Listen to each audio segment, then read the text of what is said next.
Broadcasting live. It's America's longest running talk show on computers. It's Computer America, bringing you the biggest names in technology with guest interviews, new products, and your emails. Listen live at computeramerica.com on any device around the world. Email the show at live@computeramerica.com or find us on social media. Be sure to check out our website for contests, giveaways, show notes, live video stream, podcasts, and more. You're listening to Computer America.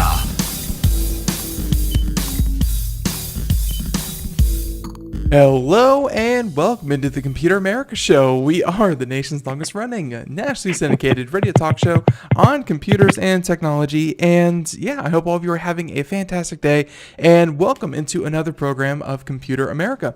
So today on the show, we have, as usual, our third Thursday, if I'm not mistaken. That is our Linux show dedicated entirely to Linux and, of course, well, Cooking with Linux. And Marcel Gagne will be joining us here in just a moment. And yeah, looking forward to that show. So all of you out there, welcome into the program. A couple of things before we get started, including computeramerica.com. That's where you'll find everything from a link to our guest website to any articles, topics, just anything and everything that we talk about here today will be included in the show notes. So definitely want to go check those out. Also, while you're at our website, check out the social media contests as well as the live video stream, both there or at twitch.tv/computeramerica. All that and more. And by the way, speaking of our guest, I just saw him go live, so he also streams on Twitch. So if you ever get the urge, Jugdish will include that in the show notes as well. But yeah, everyone, welcome into the show. Sit back, relax, grab a nice glass of wine, and let's go ahead and bring on our guest. So, as I said before, Cooking with Linux, he is a regular correspondent here, and we love our time with him. Marcel, how you doing? I love you too. How you doing? I'm doing okay. How about you, dude? I am doing just dandy. So, yeah, I mean, it's cold. It's that's a new change. I know. I feel terrible about that. Actually, I really kind of hate the fact that summer is over. I closed the pool last weekend, or just this past weekend, I should say. Oh, it was hard. Yeah, it was harsh. Yeah, you drain it and you put the cover over it, and you're just like, I'll get to you in 6 months, and we'll enjoy our time together again. But but it's not like that. It's not like that. I went and huddled in a corner in a little tight ball and whimpered for about an hour afterwards. Do the kids feel the same? About losing their pool for the winter? Did the kids feel the same? Yeah, well, the kids weren't terribly happy about it, obviously, but we do have a hot tub in the backyard, and the hot tub was here when we bought the house. And it's funny because I'm not a big fan of hot tubs. Neither is my wife. Sally is not a big fan of hot tubs either. And so neither of us actually used this thing, but the kids use it on a regular basis. So this will keep them going through the winter, I guess. There you go. And by the way, before we even get started with with anything computer or technology related, and we don't normally bring up current events outside of technology, but living in Canada, I gotta ask. Hopefully, everyone's driving safe up there. You are, of course, referring to the fact that in Canada, as of yesterday, pot is legal. Recreational pot is legal across the country. Yeah, that's. I actually think it's a wonderful thing. I think it's a great idea. It is long overdue. The whole war on drugs thing is just complete, utter bollocks. I've never smoked pot. I've never tried it. I don't actually care for it because we all have our little we all have our things, and mine just happens to be alcohol. I happen to like my wine. I happen to like my single malt scotch. So that's my thing. My thing. Alcohol is my thing. And frankly, I was a kid who grew up with asthma. Mm-hmm. So the idea of smoke bothers me no matter what. Yeah, really? Seriously? Yeah. It was always. Yeah, and I mean, just real quick, I mean, I had asthma, and of course, peer pressure being what it is, but I always, if you ever give in to temptation, your body kicks in real quick and says, that was a bad decision, dude, and kind of kicks you in the pants. But Even now, I can smell smoke like 2 blocks away. Yeah, and of course, I bring all this up, and let's see. One thing I heard yesterday was congratulations to marijuana for winning the war on drugs. That's all I can kind of say. So, but with that being said, you did mention wine. You are drinking a glass, and I assume it is the very one that if people check out the show notes, they can check it out there as well. It is. I mean, I try to, give you the wine that I happen to be drinking on the day that we're doing the show. And this one is, as you know, for whatever reason, when we're doing this show, maybe it's because it's the middle of the day or something like this. Well, middle-ish of the day. I do tend to like to go for, a more inexpensive wine as opposed to, something that I'd have on the weekend. Mm-hmm. When my wife and I open up a nice bottle of something. But this one is the original. Well, it's not the original wine in a jug, but this is one of those that if you go to the liquor store, in our case, the LCBO, you find this one. This is a big jug of wine from California. It's Carlo Rossi. This particular one is the white. It's the California white. And it's really inexpensive. It's actually one of those wines that, if you want something to serve to a big group of people or something like that, mm-hmm. and you don't want to be ashamed because, it tastes terrible or something. This is actually a nice, inexpensive wine. It's not particularly dry. I tend to be a big fan of really dry wine, so this one doesn't really qualify that way. So I call it more like semi-sweet. It's not really sweet, but it's not really dry either. You call it medium dry or semi-sweet, take your pick. It's a nice light white. It's crisp. It's very floral in terms of the flavor overtones on it. And you don't have to be ashamed to serve this one despite the cost, because it's actually a really nice, easy drinking wine. You can put a lot of this stuff away, let me tell you. Yeah, and so obviously you have that there. I mean, I always feel like I'm missing out whenever we do the show, and I don't have a glass of wine with me. I prefer the coffee. I know you've been saying I need to join. I need to join the the festivities. I was drinking a coffee before the show, but for the show, right. I want to be able to toast to you and to all the listeners out there. Oh. Here's to everyone out there. A toast to Cheers. You. Cheers. And by the way, for everyone out there who is lost because this is your first time joining us on our All Linux program, Marcel, why don't you go ahead and kind of branch us from why we are talking about wine and into why you're here to talk about Linux. Kind of what's your background with Linux? Oh, well, I mean, the short version of the story is a long time ago, back a million years ago when the Earth was young and dinosaurs still roamed. I did a column for Linux Journal. In fact, I did this column for 10 years called Cooking with Linux, where I just sort of picked up on the idea. There's something called a programmer's cookbook, where you have like little snippets of code, that you assemble so that you can go back and take a look at it and so forth. And there was a special issue which was about programmers' cookbooks. And in my head, I went, cookbooks, restaurant, wine. So I assembled an actual menu of things, of Linux command line tools that could be used. And I did it all in a menu in this hypothetical restaurant. It turns out it was a ridiculously popular column, and they asked me to do it on a monthly basis. It was supposed to be a one-off thing, but it wound up being a monthly column that I did for 10 years until basically, it's like, I got to take a break. And they didn't ask me to stop. It was just me. It's like, I've done this for 10 years now. But I still love the whole cooking with Linux concept. I still love the whole wine thing. I still love the idea of, having a restaurant that serves up software and talks tech. Who knows? Maybe someday in my retirement, that's what I'll do. I'll open up a restaurant that's entirely built around the concept of technology and has a nice wine cellar to go with it. Well, if you aren't going to do it, I think every other tech place is going, or every other restaurant is with automation and that kind of thing. So it's coming. I just want to point out it was my idea. I thought of it first, so Then McDonald's has a lot of royalties to pay you. Now, I will say that why don't we go ahead and move from the wine to the news, rumors, conspiracy theories? Because and by the way, everyone, if you want to kind of follow along with the show notes, you can see the articles we're talking about and things like that. And by the way, we rarely get to everything in the show notes. So, of course, hey, there could be some light reading in there or some homework if we don't get to everything.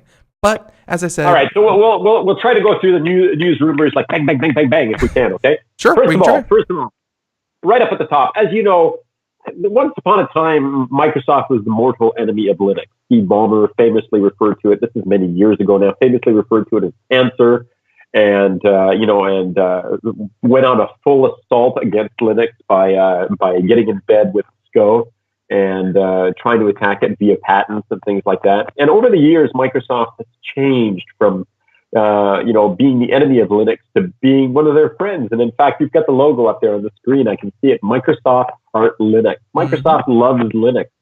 Microsoft now has its own Linux distribution, for goodness sake. And did you know that?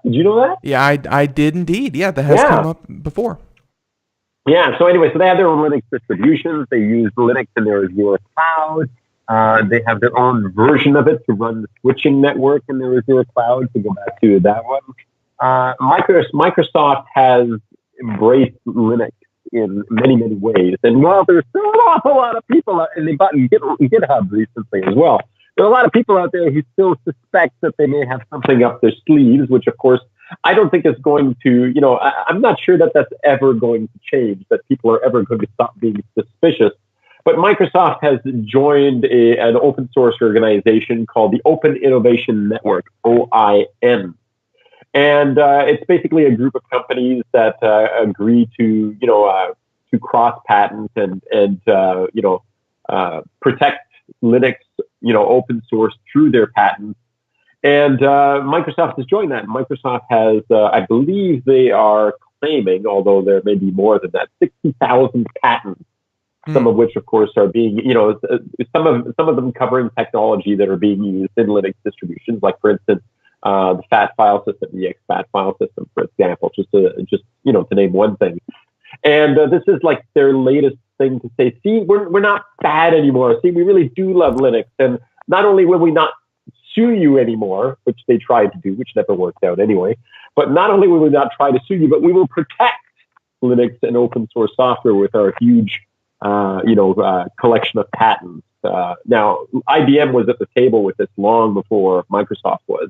And in fact, IBM jumped in when Microsoft was trying to take down Linux through SCO and other things. So we're going back quite a few years here, obviously. But Microsoft is finally at the table for this one. They're finally part of this group. Now, they've been part of the Linux Foundation for a little while. And now they're part of the OIN, and it's really quite interesting. But like I said, there's no lack of conspiracy theories out on the web. If you, I should have probably included one or two of them, but there's still people out there going like, okay, I know they're up to something. So So my big part with this is that patents and just the entire trademarking system, at least here in the United States, I know in particular, they're meant to help people who do innovate, do something new, make sure that they are rewarded and that they are encouraged to do something, figure something out, try something different, in hopes that they are then rewarded monetarily or whatever. Patents in the United States for a little while now have been subject to patent trolls, and other companies like I can name Apple and I believe Samsung have been going back and forth over hundreds of patents and billions of dollars. We've seen patents used as a weapon to stop companies or other projects from continuing. So it's very nice to see Microsoft, who, like you said, owns a ton of patents, come out and say, it's okay, you can use these. We understand that they are necessary, and we're not going to come after you for using them. I don't have a fond view of software patents. Software patents is the classic, and I really do need to do a video specifically on this thing at some point on YouTube here. But make a mental note here, Marcel. Do a video on this. Anyway, the whole point, though, is that it is Carl Sagan is famous for a lot of things, but one of the quotes I love is he says, "If you're going to make an apple pie from scratch, first you have to invent the universe." And I love that quote. I love that quote because I can use that in terms of software patents as well. There is nothing in software, nothing that you can claim is original enough that doesn't require you to stand on the shoulders of all the giants who have come before you.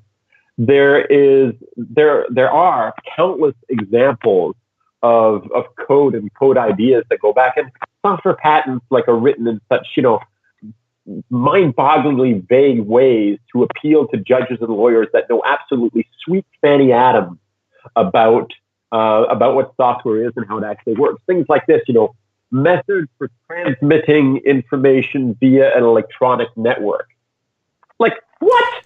Yeah. And somebody says, I'm describing email there. And that's what patent trolls do. They go back and they say, I'm sorry, you invented an email package, and we have a patent for a mechanism for transmitting information via an electronic network. That can be any freaking thing. I said fricking. Yeah, it can get pretty bad. I mean, two of my favorites. I believe one of them, Apple patented the rounded corners on a smartphone. Could you imagine if every smartphone out there had sharp corners? And second of all, why does that matter? That really shouldn't matter all that much. But the other one is that Amazon patented taking pictures of products on a white background. Like, that was also a patent that Amazon filed. It can get ridiculous, is our point. Well, the one-click patent was one of those things that was really, it annoyed the hell out of me, because there were many, many examples of companies that had done websites. Like Amazon was not the first company to create an e-commerce site. Mm-hmm. And lots of e-commerce sites had a button that said, buy now. That was it. That was what the button said, buy now. It's like, how can you bloody patent the idea that if you want to buy something now, you touch a link that says buy now? What? It's insane. It's insane.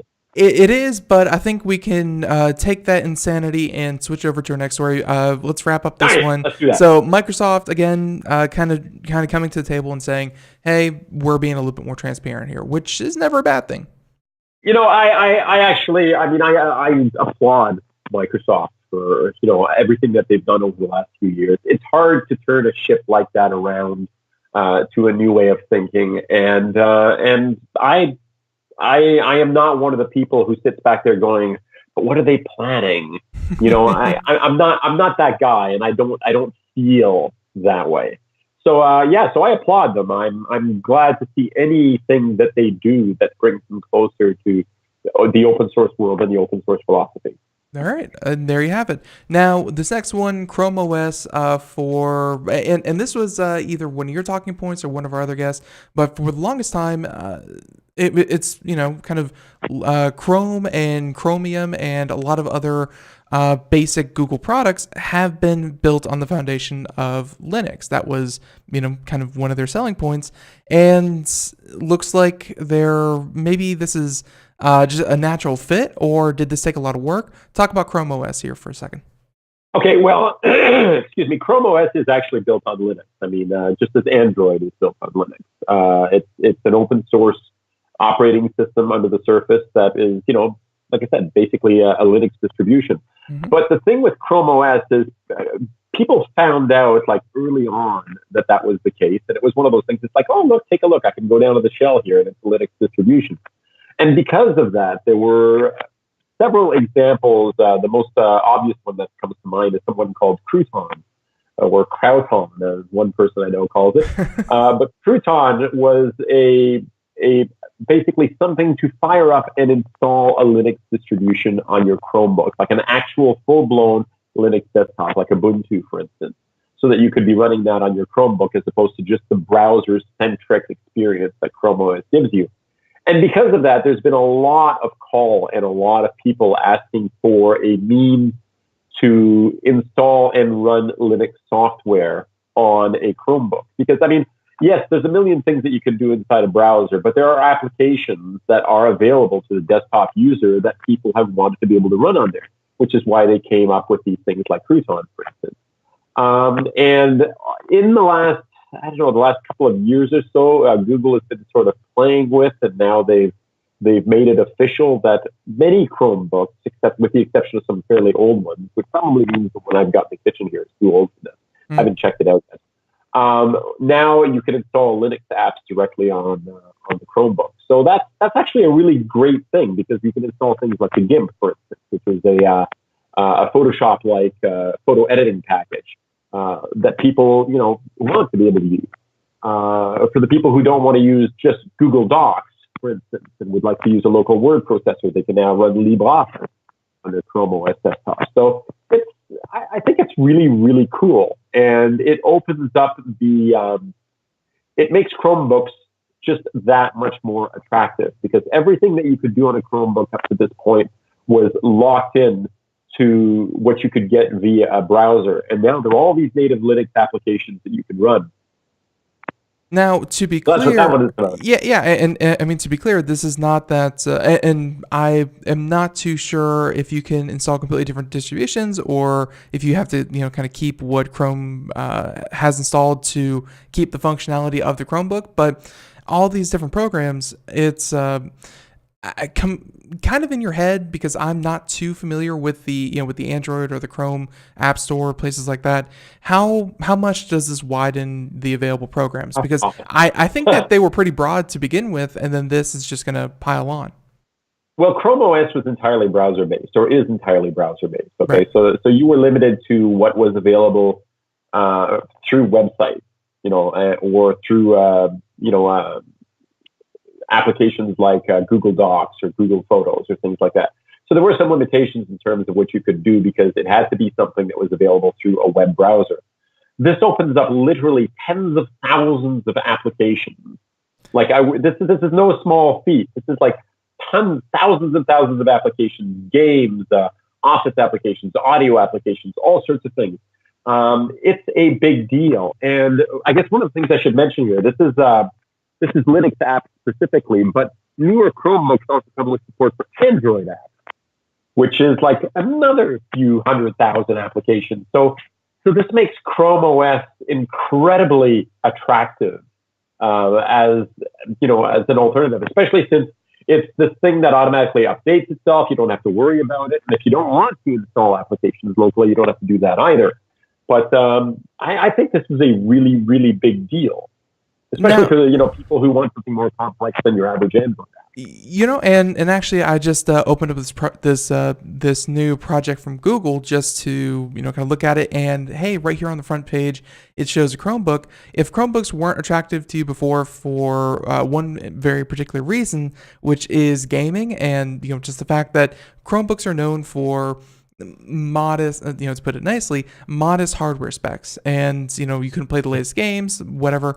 There's the new project. I'm not sure, Marcel, if you've heard about it, but it's Google Project Stream, where they're going to be streaming games over the internet to your computer, so that all the processing is done offsite, and you just need a solid internet connection, and you can play beautiful looking games on your Chromebook. I have not tried this out yet. Not many have. I think it's in beta. Yeah.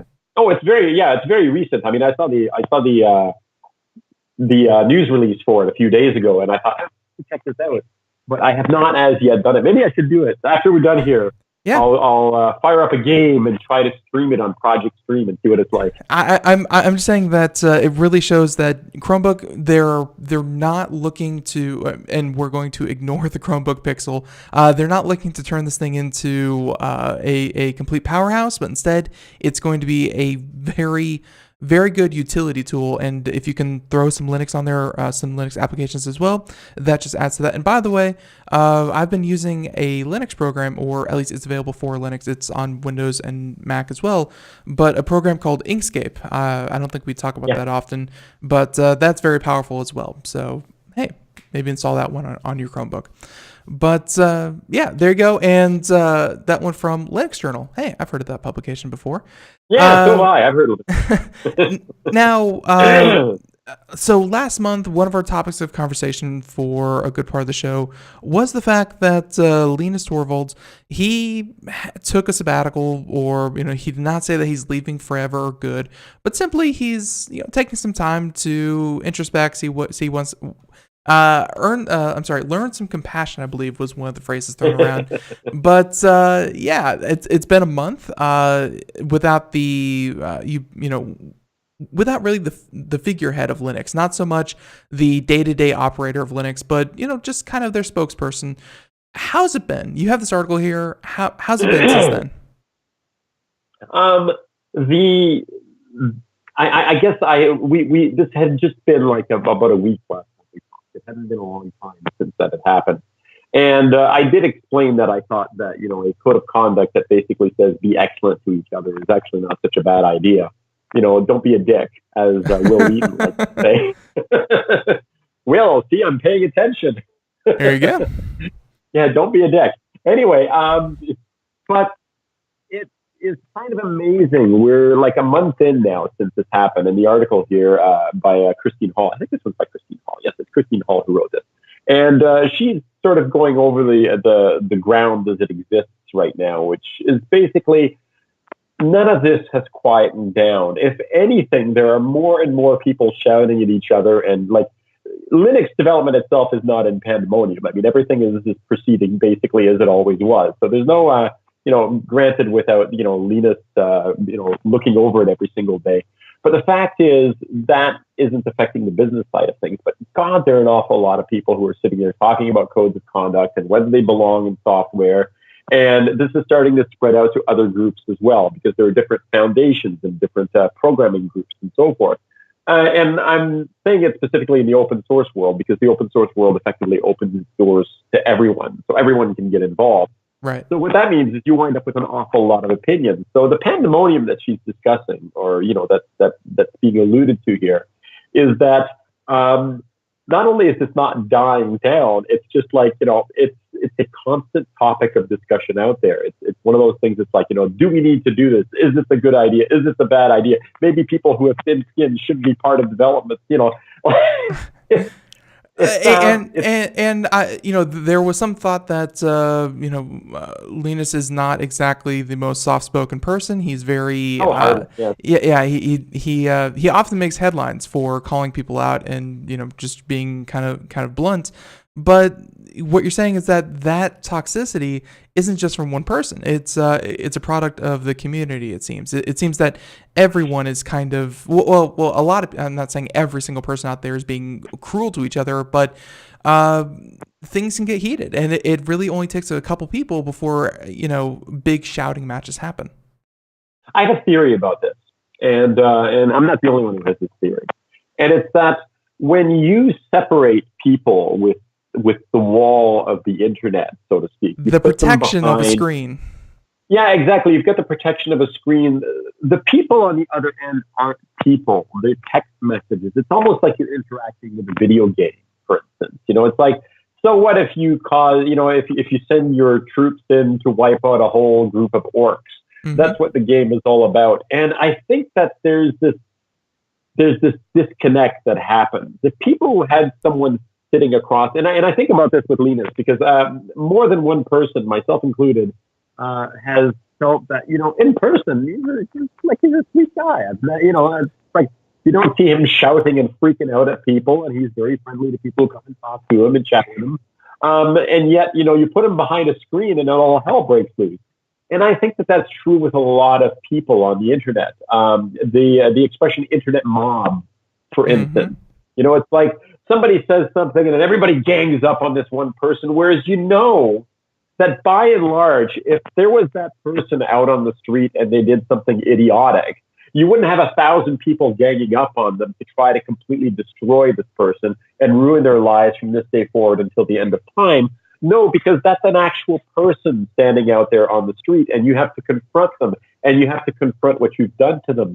I think the distance that a screen provides, okay, whether it's through social media, whether it's through a mailing list, as it is with like development mailing lists, for instance, I think separates you from the reality that you're discussing this with another person. So if you see words on a screen that to you sound stupid, you say, "What are you, 5? What kind of a stupid idiot makes a comment like this?" Whereas you would never say that if the person was sitting across from you. Or at the very least, the fact that they're sitting across from you, you'd be picking up additional signals that maybe said something like, "If you say something nasty to me at this point, I am still going to bite your head off." Yeah, there's some repercussion for your actions. But Marcel, I will say that we're about to head off into break in about 20 seconds. But if nothing else, it seems like the Linux community Hey, I think that it's no different than any other online community, and I think they can all learn to be excellent together. So, Marcel, we'll be right back on the other side of the break. Everyone out there listening, more Computer America, more Marcel Gagne, Cooking with Linux. We'll be right back. Everyone, stay tuned.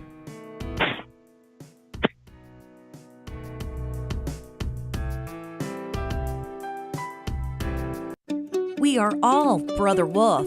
10 years ago, a group of locals banded together to create positive change. We took animals into our homes, held adoption events at local retailers, and talked to the community about our mission to help build a no-kill Asheville. A decade later, we have achieved so many victories for animals in need.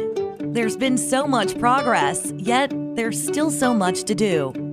As part of our year-long celebration, we encourage you to become a member of our special Compassionate Circle program.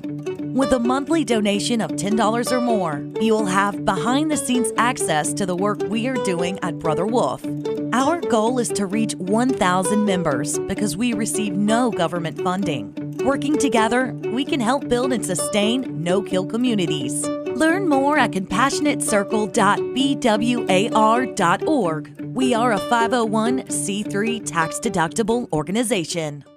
Greece is cheap. But the airfare costs a fortune. Paris? Not much closer, and again, airfare... What about Puerto Vallarta? Let's face it, flying anywhere is just too expensive. Wait, what's this? Low-cost airlines. With one call to low-cost airlines, you'll drastically slash your travel costs. We're talking insanely low airline prices to any of your favorite destinations. Where would you like to go? London, Rome, Costa Rica, Australia? Wow, that's cheap. So why wait? Call now to learn how crazy cheap it is to fly anywhere in the U.S. or international. Our prices are so low, we can't publish them. The only way to get them is to call to instantly hear the most amazing best deals on airline travel. It's that easy. So call now and start packing. 800-215-4461. 800-215-4461. 800-215-4461. That's 800-215-4461.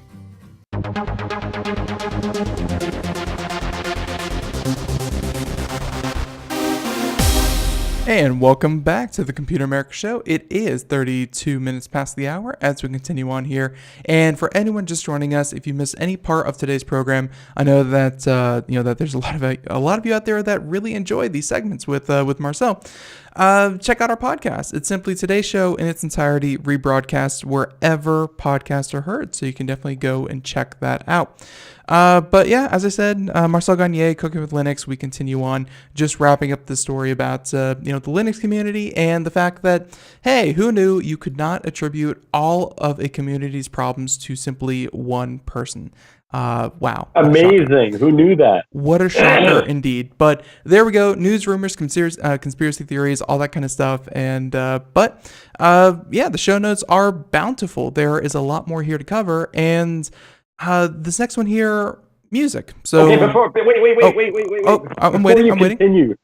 Yeah, before you continue, before we get into the next topic, I'm gonna make this short because I keep playing with it. I've got it in my hands here, and I'm playing with something in my hands. I'm playing with this in my hand. Looks like some sort of knife. My goodness, he's armed. Everyone, yes, be afraid. Yes. Okay. This is a 3D printed Dune crisp knife. In other words, if you go to do this, open up your browser, go to www.thingiverse, thingiverse.com. I have heard of Thingiverse. Actually, let's see. Thingy. Yeah, Thingiverse is interesting because it is very closely tied to my love for all things open source. It's a site that offers plans for 3D printed objects. Now, do a search for Dune, D-U-N-E. Just type Dune as in the book Dune by Frank Herbert. All right? I have heard of that. Yep. Okay, and you can see a picture of a Fremen crisp knife, which is that picture right there. Yeah, okay, there it is. This is the Fremen crisp knife printed on a 3D printer, okay, by my buddy Nick Matthews, who's a 3D printing maniac. He's got like 3 or 4 3D printers at home. And I made a post a little while ago where I said I've been going through all of the Dune books. I'm reading the 6th one as we speak here. And so I've been going nuts on Dune. I read the original book when I was in my teen years, and I've only just recently decided to reread the original book after like many, many, many years. And then just got so totally hooked, like rereading it. I thought, this is awesome. This is as awesome as I thought it was when I was a kid. And I started going through all of them. And then I thought, I wonder if you can buy a crysknife, like a Dune crysknife, and fans of Dune will know what I'm talking about here. And this is from the 1984 David Lynch movie adaptation of Dune by Frank Herbert. And so I went and took a look. And of course, on Etsy, there are people selling crysknives and stuff like this. And they were like, $80, $90, that sort of thing. Mm-hmm. And then I thought, I wonder if you could 3D print one. So I went on Thingiverse, it's open source plans for stuff. And I did a search, and lo and behold, I found this. And just as a laugh, I posted on Twitter, I said, I've just found a reason to buy a 3D printer. I haven't done that. And then I posted a link to this particular crysknife. So there it is. This is the sort of cool stuff that open source can get you. A Dune crysknife. Although this does not help the climate where at least here in America we're talking about the possibility of 3D printed firearms and weapons of some sort. Admittedly, yours is very decorative. It's very enthusiast kind of level kind of deal. He's tapping against his head. He is still alive, folks. He is unharmed. But and although I will branch off real quickly into one tangent. I will say that file sharing, think the Pirate Bay and things like that. We don't often refer to them, here on the show because they're used for a lot of illegal, technically, kind of happenstance. But I will say that. But one thing that that these file sharing sites have provided, Thingiverse, I've actually just heard about it a few times, but very cool that they're open source. Love that because 3D printing plans. That's the good thing about open source. These plans, one person makes them, and if they so choose, if they share it with a community, anyone else can make these things. 100,000 people can have the same plans. It's a beautiful thing. But what I was getting at is that file sharing sites, they did have a legitimate purpose there for a little while because it was the best and quickest way to download these big files from person to person and share their work with the community. And, torrenting and things like that, let people share their large files with one another simply. So Linux distribution is a perfect example of that. Mm-hmm. Yeah. And of course, torrents, yeah. Yeah, no, and I was just going to kind of move on, but very, very cool. And there's a lot of different projects on here. I will say that, as someone who's decorating for Halloween, there are, of course, a lot of Halloween decorations you can 3D print. It's just, hey, you have to make the investment into buying one of these things or find a friend who has one. Like so yourself. Thanks, Nick. Yeah. Anyway, so yeah, let's move on. One of the things that on my Wolf the Lug list, somebody posted a question regarding whether there was a replacement for a particular music player. So two things came together to make me think about this for the show. One of them was this question of, is there a replacement for Amarok, which is no longer being developed? And I'll get into that in a minute. Mm-hmm. But the other thing is, a few days ago, I saw something that said that WinAmp, the original cool media player for Windows, may be rising from the dead.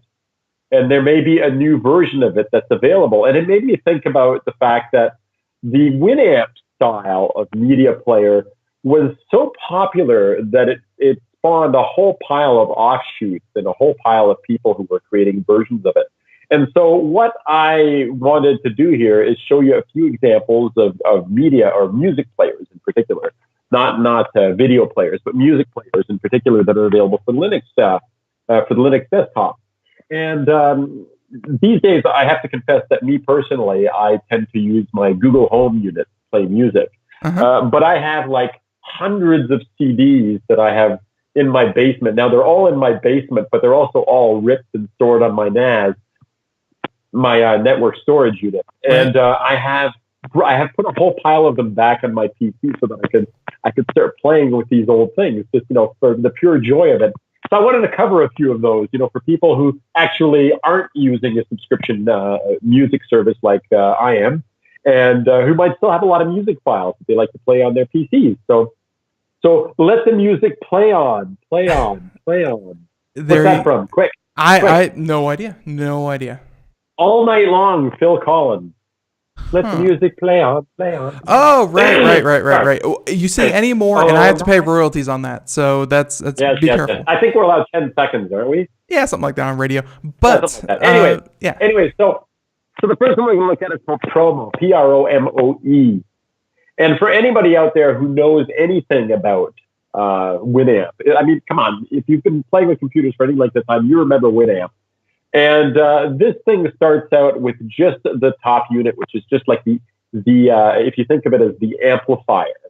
Like kids today, you have no idea what I'm talking about, but we used to have these big amplifiers that drove big speakers to listen to music, not just these little things sitting on a table. these little speakers sitting on a table. So you had like big stereo systems with an amplifier in the center. So it starts out with the amplifier, and there's an equalizer deck that goes underneath it or to the side. You can stack it any way you want, just like you could with those old components. And same thing with the playlist portion of it. You can stack it underneath, or you can move it over to the side, like I have. If for the people who are following along in the show notes, you can see a picture of it that way. And it's fun. It's actually surprisingly fun to manipulate and consume your music in this way. So Promo is the first one that I wanted to take a look at, and this one is very WinAmp-ish. And as I understand it, a lot of these have skins that you can download, which is one of the attractions of WinAmp. You download all these skins, and in fact, it's compatible with WinAmp skins. Mm-hmm. So that if you have all these old skins floating about, you can reskin and take a look at this thing any way that you want. But this is the default skin for Promo. So that's one of the ones to look at. Another one, which is very similar, that I'm covering here, is called QMMP. QMMP is still very much in the style of, but it doesn't look, but it looks more tied to the desktop, to the desktop style, as opposed to, and the very name Q, gives you the impression that's tied to the Qt development framework, which was what KDE is built on top of. The KDE desktop. And you can tell in the case of this one here, I popped open, if you take a look at the image, I popped open a, what do you call those things? I think of them as mood bars.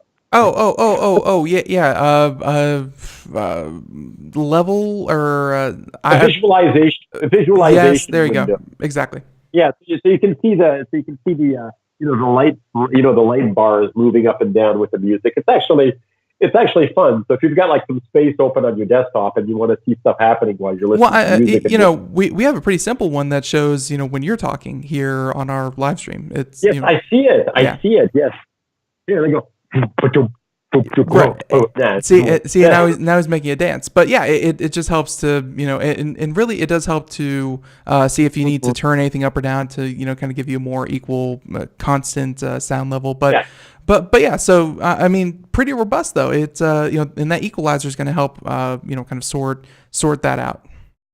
Well, and the equalizer is interesting because it was back when in my audiophile days, where I actually did have, I actually used, I still have it, but I don't use it anymore. My actual stereo equipment, like I said, now I just ask the Google Home unit to play me music. De-equalizing is such a big deal because sure, the music was given to me in this way, and sure, my equipment promised to reproduce it faithfully. But hey, I wanted a little bit more bass, and I wanted the mid-range set up, in a different place. So the equalizer was like a big deal. So you had like these super fancy equalizers with like tons of sliders, that you could adjust for the type of music that you were playing. There you go. There you've got the controls. Oh yeah, it's kind of what we use behind the scenes. It's something more, and I know that I don't think everyone else can see it, just you, Marcel. But it can get very complicated. It can get very if you are finicky about your sound, having those options is very, very cool. But it's also pretty daunting for maybe people who are just getting into it. It can be very scary. But I think part of the fun of it, even in the course of, an equalizer in an application like either WinAmp or in this case QMMP, what was interesting about it is, you can fiddle with it, right? Yeah. So it wasn't just you were not just listening to music; you're fiddling with it, and you're adjusting it to your own particular style and the way that you want to hear the stuff. So I love the idea of an equalizer. I mean, I still love the idea of an equalizer. It sounds almost crazy when if I can step back from my loving to play with toys person and say, dude, you just listen to the music and enjoy it. It's like, no, I want to be a fiddle with it, man. So oh my goodness, I sound like.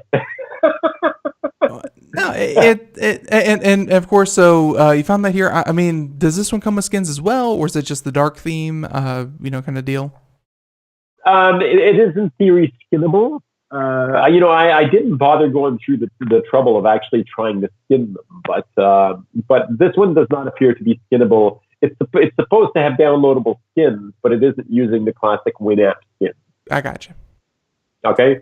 Yep. So then we move away from the WinAmp sort of style to something that provides you with just that much more control, plugins, all sorts of weird and funky things and so forth. And one of the ones that I pulled up, and what I like about this one is it started life a long time ago. Like the original incarnation of this was much more like a WinAmp, which is why I pulled it in.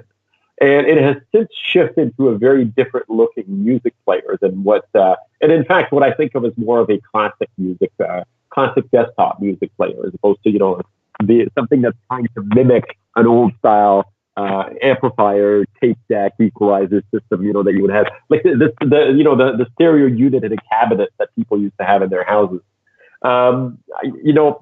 Just for some of the people out there are going to remember the time where you would set up a stereo system as like a centerpiece in your house. You'd have a room where the stereo was just so with the speakers on either side, and you'd sit in the middle and you'd listen to your music that way. I kind of miss that somehow. Hey, and actually here at the house, Craig had a very, very powerful one, and we actually just took it apart because he kind of it was pretty good. For when he bought it, it was the best of the best. Now it's 15 years old, so starting to show its age. But that's the good thing about audio is that audio does. I mean, it's still really, really good speakers. Like there's not really much advancement in this space. So we had those set up for our television, and it sounded really cool. We just never played with all the little functionality that you're kind of showing off here. So. Yeah, but it's fun to fiddle with it at that point. And one of the things with Audacious, I started fiddling with some of the plugins, to change the sound. Like you'd increase the level of echo to make it sound like it's in a much bigger room, for instance. You can. There's a plugin that tries to remove the voice so that you've got as much of the music as possible.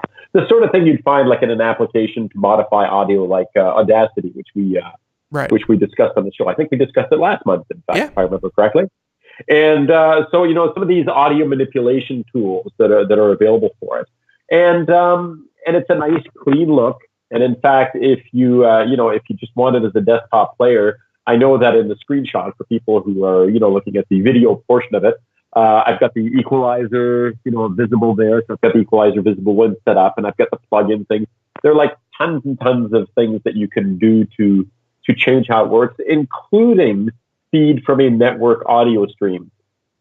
Right. And one of the things that, if I can just sort of back up a second to QMMP and Promo, both of those are able to access the XMMS music system. And XMMS, aside from the fact that it had there are clients for it, like I said, WinAmp type clients, it also is a server for music. So you can have it so that XMMS, what's what I'm looking for, indexes your entire music library and makes it available to any XMMS, including playlists, to XMMS-enabled music players. And this is one of those really, really cool things. So you can say, hey, I want it to be able to feed off my network. So instead of having all the songs, like what I did here to be able to play with this is I copied a bunch of stuff onto my PC. But what I could have is another PC somewhere with all my songs and all my music on it indexed, including playlists and so forth, and then be able to access it from anywhere in the house or, for that matter, anywhere where my network can touch it. So And that's really going back to a lot of different topics you've had here on the show, and really one of the primary uses of Linux that I have really come to appreciate is let's take for instance a Minecraft server that you've set up for your kids and their friends, or in this case a music player. Like setting up servers that you can then essentially replicate anything like Spotify or any online game, or really just kind of doing it yourself and having complete control is one of the joys of Linux. Is that if you want your own kind of streaming service that you can hook into, then hey, there's going to be a way to do that. And I have to just control is a big deal for a lot of people, particularly in the open source community. It's like, yes, I could just let Google or Apple or whoever do all these things for me, but I want to be able to do these things myself, to not be beholden to another organization or another company.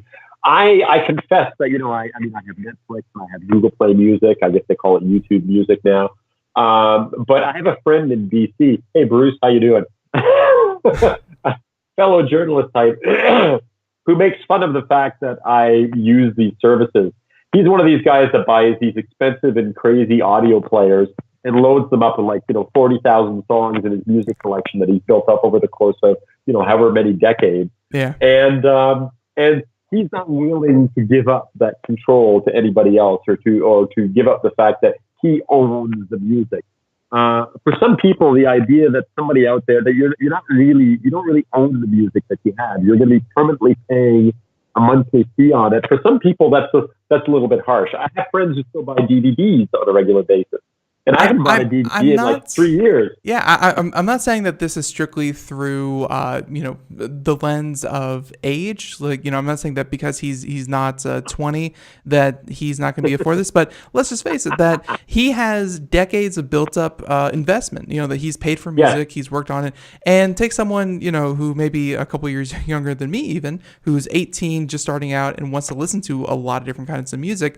He's not going to be able to make that same $40,000 investment over 20 years and nor does he want to. So, because now there is that option, whether or not you want to make the investment. So you can, see it. I completely understand it, but I also know that I don't know how many CDs I have. I have crates of them. Okay. I have tons of them.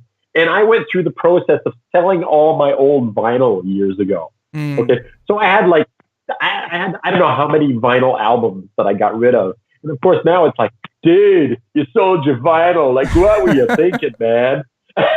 Yeah, vinyl's the end thing now, and trust me, I'm still lugging around my parents' vinyl. That crap is heavy. Electronic music is much, much lighter. But I will say that if we're going to get to your distribution focus, we should probably mention Eliza real quick. Okay, yeah, Eliza or Elisa. I'm not entirely sure how you pronounce it. The reason I mention it is this one's gorgeous. It's kind of beautiful, and it's kind of new. And this is kind of the thing that started this whole discussion for me, believe it or not, despite the fact that it's the last thing that I'm covering here in this list. There is a music player, which I talked about on the show here before, I'm sure of it, probably a couple of years ago, called Amarok, A-M-A-R-O-K. It's kind of a KDE music player. And Amarok is it's brilliant. It's beautiful. It's I can't imagine a music player that combines as many interesting things as Amarok does and works as well. But it's no longer being developed. And you can tell with some of the plugins, for instance, that, aren't available or aren't going to be available because nobody's developing it. So this friend of mine said, well, what replaces it? And the heir apparent, so to speak, to Amarok is Elisa. And it's the one that's being developed to start from and extend and continue developing. But it's still in the early stages. However, it's already a really nice looking, really clean, music player that actually works quite well. And I've got a picture of it here in the show notes as well. Elisa is kind of hard to find because it's not going to be in your Linux distribution. But there's something out there, and I should include a link for this, called Flatpak, FLATPAK.org. Flatpaks are Linux applications that are meant to work on any distribution that you could just install, like Snaps or App Images or something like that. Or for the people who are from the old Windows world, an exe file. It's basically this thing that you just sort of pop in there and you install it and it runs on whatever distribution you happen to have that supports Flatpak. So I got this one using Flatpak. It's really pretty, and if somebody wants an alternative to to the old style, big desktop music player, this one is beautiful. Like it's coming along really, really nice. I have to recommend this one. It's great. Very, Lisa, or however it's pronounced. I hope that it's Eliza, but the Linux folks, they I've never heard of the word GNOME, but now I know the word GNOME, so who knows? There you go. I will say Great. that's And now the last one, we rarely ever get to this one, but your distribution focus. What are you doing today? Okay, today's distribution focus is something called KDE Neon. Bright, shiny, glowing in the night, neon. What KDE Neon is it's actually a distribution that is desktop centric in the sense that it's focused specifically on KDE Plasma. And a lot of people, there's KDE Plasma and GNOME are the two big desktops, although there's some popular ones like Mate and Cinnamon that other people use, specifically in the world of like Linux, for instance. But for people like me who really enjoy KDE Plasma and that kind of that really slick looking desktop that KDE Plasma provides, Neon is a desktop centric distribution that's built on a long-term support Linux distribution. That means it's going to be good and available for several years, specifically 5 years. It'll be fully supported for the next 5 years, and that is Ubuntu 18.04. Now that's what's on the base of it, okay? But the desktop environment, the KDE desktop environment that's available on KDE Neon is going to continue being the latest and greatest KDE Plasma or Plasma desktop, including all the Plasma apps that are available, will continue to be supported and developed and released over the next 5 years of this distribution. So basically, if you want the new version of the KDE desktop or the Plasma desktop, and you don't want to upgrade your actual operating system every 6 months like Ubuntu and Ubuntu do, you can use this thing with a long-term distribution, the LTS distribution, and you always have that available to you. So you always have the latest and greatest, but you don't have to upgrade the entire operating system. That's kind of the heart and the idea behind KDE. Yeah, makes perfect sense. And we will put that to the test in about 9 months when Google Plus goes away, and we'll see if they still have their little logos here to find them on Google Plus. Pluspora. I should put the link to Pluspora. Are you familiar with Diaspora? Diaspora. I know the word. I don't know the service. Okay. Diaspora is an open source social network, so to speak, and it's federated. Federated means that you can communicate with all instances of diaspora networks, regardless of whether, and multiple people, multiple countries, multiple organizations can all run their own versions, but they are all still able to connect with each other, which is actually one of the attractions of something like Facebook. You can find all your friends on Facebook, all your friends on Google Plus and on Twitter and whatever. But unfortunately, it's one central organization. Yeah, I should put a link to Pluspora. Pluspora.com. I am Whistle, WSPL on Pluspora.com. And Pluspora is what a lot of the Google Plus people, people on Google Plus, or as we like to call ourselves, Google Plus refugees, are starting to show up on Pluspora. We've been looking at things like MeWe and things like that. Facebook is a different... the thing that Google Plus had going for it, despite the fact that it wasn't insanely popular as Facebook, is that it tended to be more geared towards discussions, actual discussions, as opposed to sharing cat pictures and bitching about the latest, thing that Trump or Saudi did. Right. So there was that, obviously, but there was also this framework for long discussions on various esoteric topics.